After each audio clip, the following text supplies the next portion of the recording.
Hi everyone, welcome to our Facebook page. For this, we are going to use two bamboo sticks, and you can get a glue stick and put these bamboo sticks together. Now we are going to use these red color of rubber band and put it on the stick like this. Here we are going to braid both of them together using these two sticks, so you can see the numbers and how we are going to put all of them one over another, and we are going to braid them and make this heart shape. Finally put a rubber band on the top of it, and we are going to remove it like this, and look, it's ready. You can put a chain on the side and look, it's done.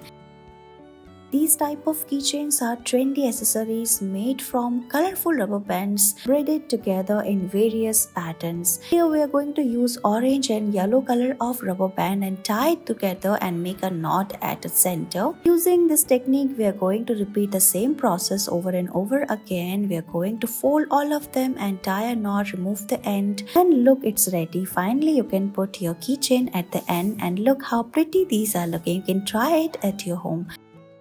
Rubber band bracelets are trending nowadays, so let's make one at home. So we are going to use these colorful rubber bands, put it on two fingers like this, remove all of them one after another and tie a knot at the center. You can add more colors one after another and braid them together in a straight line like we're doing here in this video. Finally, we are going to tie a knot and make a circle like this, and look, it's ready.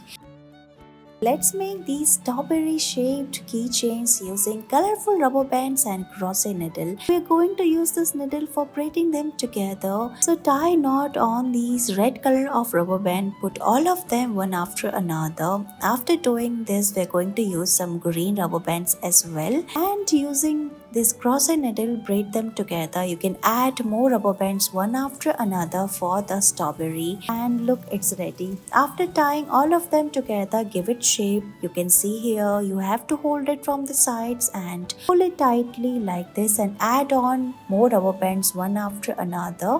You can see the shape here, and using these green color of rubber bands, you can increase the size as well. Now we are going to put all of them on a single rubber band, pull it tightly, and look, it's ready. Here we are going to take purple and pink color of rubber band. You can take whatever color you like and put all of them one after another and tie a knot at the center. We are going to make this flower pattern. So after doing this, fold the rubber band from the sides, pull it tightly, bend all of them, and we are going to make a pattern like this at the center, and remove the end of the rubber band through the center holes like this, and repeat the same process like we are doing here in this video. Finally, we are going to pull all the rubber bands together like this, and look, your flower pattern is ready. You can also add a frill at the bottom. Thank you so much for watching this video.